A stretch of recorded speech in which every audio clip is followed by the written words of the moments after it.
As a lover of history, I regard Ghana's Third Republic as the most interesting, eventful era of our political history.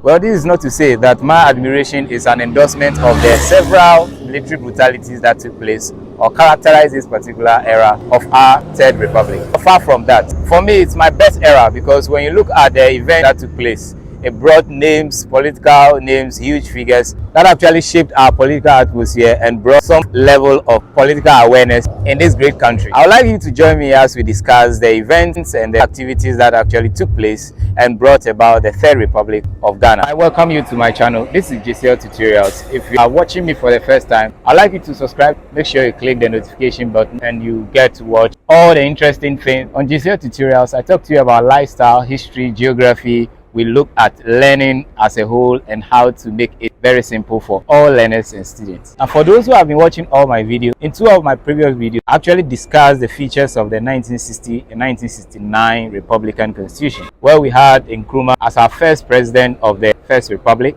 Then we had Edward Akufo-Addo and K. Ebuzia also coming to lead or head the Second Republic. In a video I did on the military regime or military rule, we established the fact that the first coup d'etat that took place in Ghana happened on the 24th of February 1966. And from there, the events unfolded and contributed to the emergence of so many political parties in the country. And also, we had some great leaders. So in this video, what I seek to do is to talk about the events, political event that took place after Edward Akufo-Addo and K. Ebuzia's regime and what actually happened to their government. Then we also established the fact that led to the establishment of the 1979 Third Republican regime.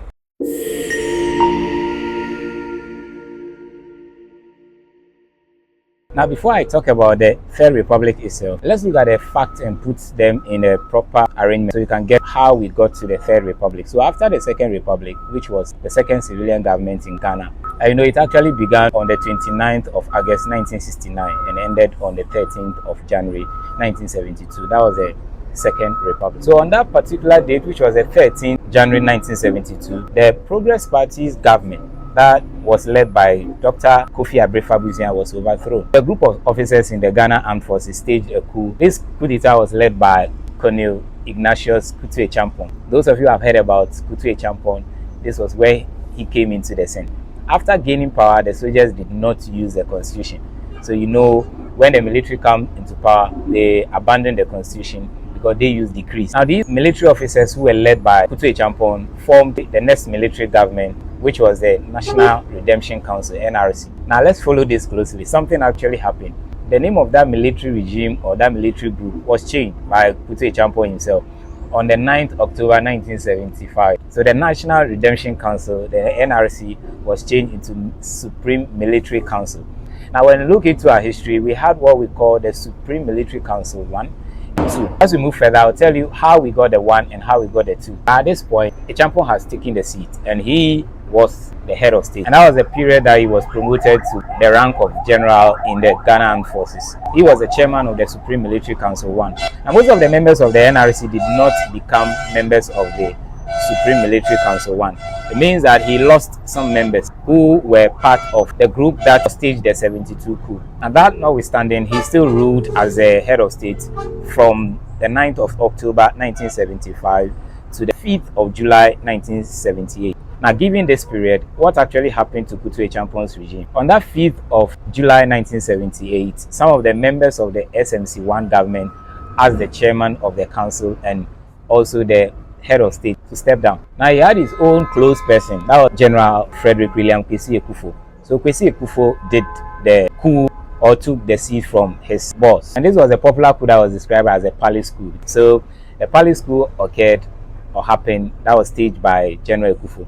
So when General Ekufo took the seat, he maintained the SMC, but then his own became the SMC2.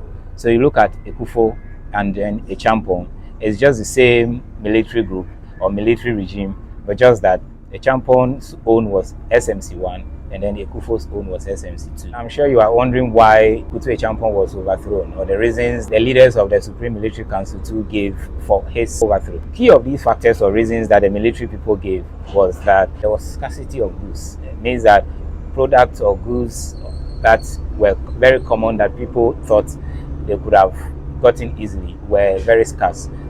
We had products like soap, cooking oil, toothpaste, among others. Then inflation, there was high prices of goods.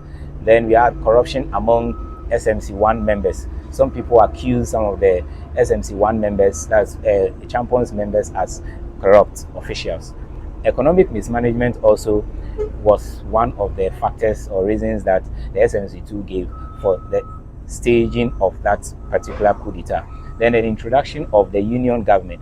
People criticized the Champion's introduction of the union government. They felt that he bringing that idea to include other people or oppositions to join him rule the state was just to make him entrench his rule or governorship or regime and then rule for long and not step down at any point. So people read these meanings into it and then they criticized the idea of the union government, hence its overthrow. Then people also complain about indiscipline among the junior officers of the Ghana Armed Forces. Now, for you to think that General Kufuor himself ruled for long compared to Nkrumah's regime, and then a few of the people that came before him, was not the case here. He did not stay in power for long.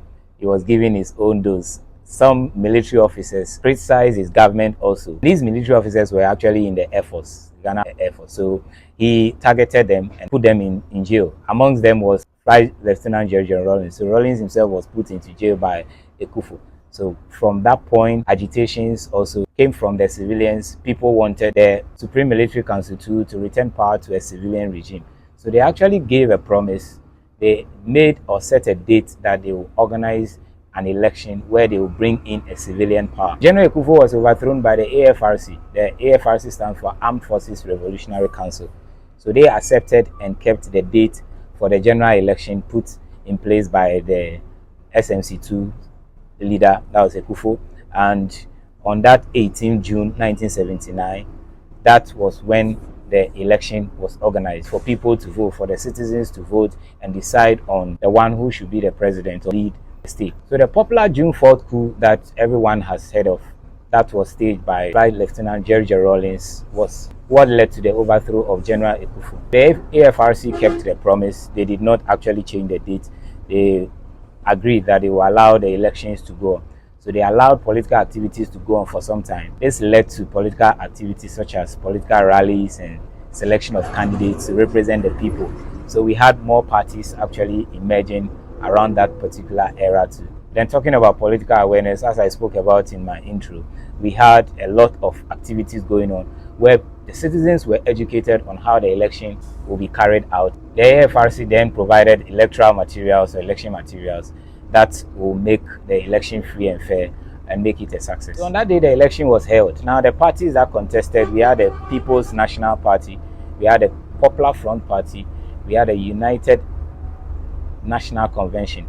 The People's National Party, PNP, was led by Dr. Hilary Man. And then we had Victor Owusu leading the Popular Front Party. You have heard about the popular Victor Owusu. His name became popular because he was the closest contender and he obtained more votes compared to the other smaller parties. So look at Action Congress was also in the Frank George Bernasco. So we had Social Democratic Front. That party was led by Ibrahim Mahama, not the president of Ghana's brother. Then we had the Third Force Party.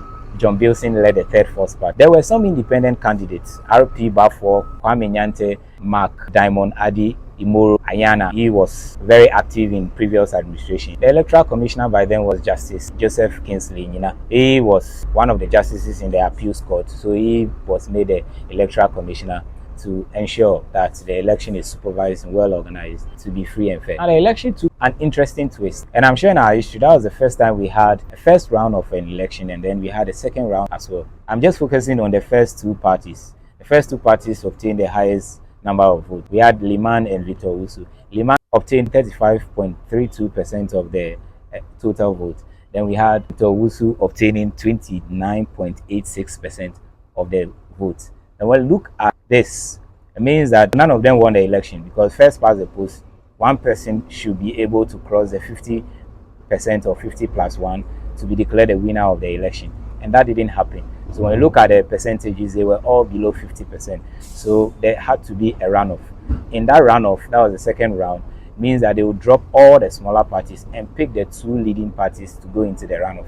And after the runoff was actually held on the 9th of July 1979. So on that 9th of July 1979, we had Liman obtaining 62% of the total vote against Victor Wusu's 38%. So Liman was declared the winner of that election. It means that in this case, power had to be handed over by the one holding the military power, the military regime, was Rawlings, to Liman. So Liman became the president-elect after the second round. And then the handing over ceremony, that happened on the 24th of September 1979. So we had all the traditional rulers attending that event, the handing over ceremony. The Chief Justice was there, the members of the AFRC.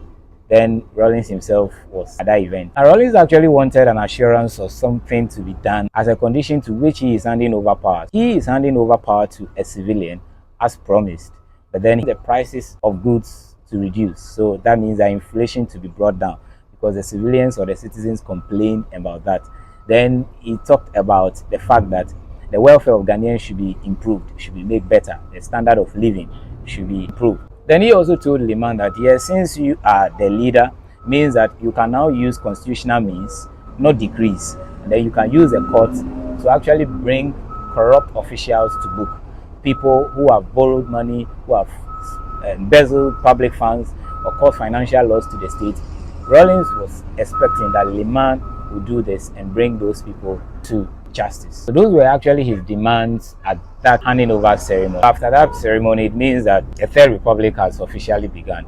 So that started on the 24th of September 1979 and then ended on the 31st December 1981. I'm sure you were not expecting the fact that it ended. Yes, it did end. When you look at the demands that Rawlings made at that event, he was expecting that something would be done. According to him, he felt that that was not achieved by Liman. And then by Rawlings' own judgment, it means that the performance of Liman was not satisfactory. So Rawlings came back to stage another coup to take the seat from Liman. That happened on the 31st December 1981. Yes, well, so Rawlings came back for the seat, but this time with a different military group. That was the Provisional National Defense Council. So that was what he ruled with from that 81 into the 80s before we got to 1992, and then he changed to a civilian ruler. Then the election was held. So that was the beginning of the Fourth Republic. But we are not there. Let's still come around the Liman's government. So Liman became head of state. A quick recap. Don't forget, as he became the head of state and led the Third Republic in that from that 1979, after the military regime that took the power from Ekufo ruled for 112 years. So the AFRC actually stayed in power for 112 years, did a handing over ceremony after the PMP won the election. That's Liman. Power was handed over to him. Liman now became the head of state, and then he was overthrown on the 31st December 1981. So when you look at that particular regime, that was how it ended. But then we cannot end this discussion without looking at the features of the Third Republican Constitution, because a major question could come from, if you are writing an exam on this, what were some of the features? You know, when you look at the 1960, we saw several features of Nkrumah's that First Republican Constitution. And the 1969 Second Republican Constitution, we saw some features. Some were improvement, and there were changes comparably. Then when you look at the 1979, which was the Third Republic, let's see some of the features. So it had a presidential system of government. If had a presidential system of government, here we had Liman as head of state and Liman as head of government. So that was the presidential system. Here, no two heads or bicephalous executive. So Liman's vice was Joseph de Graaf Johnson. So that was his vice. There was a protection for fundamental human rights. So it provided for fundamental human rights. It created a multi-party system. So when you look at that era, we had about 6 parties, and then with independent candidates contesting.